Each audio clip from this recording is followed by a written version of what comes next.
সময় এসে আমার বায়োপিক হয় আমি জানি না তখনকার সব ব্লকবাস্টার হোক এটাই আশা করছি আমি। তাণ্ডবটা আমি দেখতে চাই special. I am really nervous plus excited. তো একটু পরে দর্শকটা বের হবে, সো আপনারা নিজেরাই জানতে পারবেন।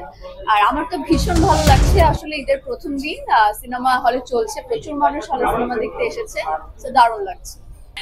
এটা তো দর্শকের কাছে আমি অনেকবার বলেছি যে কাজলরেখা হয়ে আগের বছর আমি এসেছিলাম, রোজার ঈদে আমার সিনেমা বেরিয়েছিল, আবার ঠিক 1 বছর পর কোরবানি ঈদে আমি নীল চক্রের মাধ্যমে আপনাদের কাছে রাইমা হয়ে এসেছি। তো আমার কাছে আসলে খুব ভালো লেগেছে, কারণ আমি যে গল্পটায় কাজ করেছি নীল চক্রের, গল্পটা খুবই দুর্দান্ত এবং আমার কো-অ্যাক্টর যে আছে আরিফিন শুভ ভাই, he is a my dear person, আর এত পরিমাণে ভালো একজন মানুষ, ভালো একজন অভিনেতা, তো তার সাথে কাজ করে আমার ভালো লেগেছে, কাজটা দুর্দান্ত হয়েছে। তো আমি তো প্রত্যাশা রাখছি যে দারুণ ভাবে এগিয়ে যাক। বেসিক্যালি আমাকে এটা প্রশ্ন করে লাভ নেই, কারণ আমি দিন শেষে অ্যাক্ট্রেস, আমার অভিনয় করা আমার কাজ। তো প্রমোশনের ব্যাপারটা বেসিক্যালি ডিরেক্টর প্রডিউসারকে জিজ্ঞাসা করলে ভালো হয়, তারাই বলতে পারবে যে মেইন অ্যাকচুয়ালি রিজনটা কি ছিল।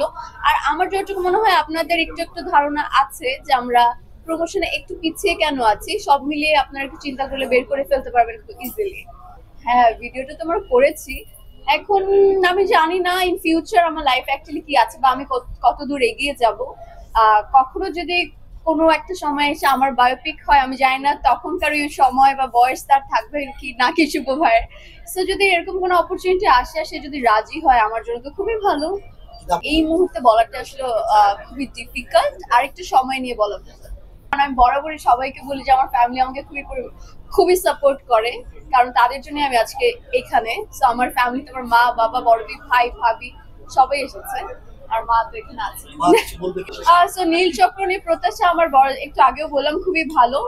আজকে ঈদের প্রথম দিন, আর আমি একদমই বলবো না যে লাইক ঈদের সময় মানুষের ব্যস্ততা প্রচুর থাকে, আর কোরবানি ঈদের স্পেশালি অনেক ব্যস্ততা থাকে, তো সেটা ঈদ উদযাপন করে এত কাজ রেখে যে মানুষের হলমুখী হয়ে সিনেমা দেখছে, এটাই আসলে আমাদের জন্য অনেক। যারা এসেছে প্রত্যেকটা সিনেমা যারা দেখছে সবার জন্যই আমি আসলে কৃতজ্ঞ, এবং এইভাবে সিনেমা আমাদের ডে বাই ডে চলতে থাকুক, হাউসফুল হোক, ব্লকবাস্টার হোক, এটাই আশা করছি আমি। এরপরে আই থিঙ্ক আরো ভালো কিছু, বেটার না অফকোর্স বেস্ট কিছু আপনাদের জন্য অপেক্ষা করছে দারুণ ভাবে। আমি আভাস দিতে পারবো না আসলে, না ডিরেক্টর প্রডিউসার খুবই রেগে যাবে। আই থিঙ্ক তাদের মাধ্যমে আপনাদের জানলে খুব ভালো হয়। আমার থেকে বেটার যে ডিরেক্টরের কাজ আমি করছি তার মুখ থেকে শুনলে আপনারা আরো বেশি আনন্দ পাবেন, তো আমি এটা তাদের জন্যই রেখে দিলাম আর কি। এখন না বলি, কেউ একজন তো হতে পারে।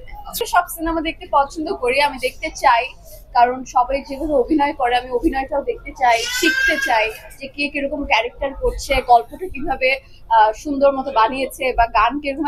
আমি খুব এক্সাইটেড থাকি প্রত্যেকটা গল্প নিয়েই। তো আমি first of all I think তাণ্ডব দেখবো, তারপর যেগুলো বেরিয়েছে ইনসাফ আর যা যা আছে আমি সেগুলো আমার সবার মতো দেখবো, বাট তাণ্ডবটা আমি দেখতে চাই স্পেশাল।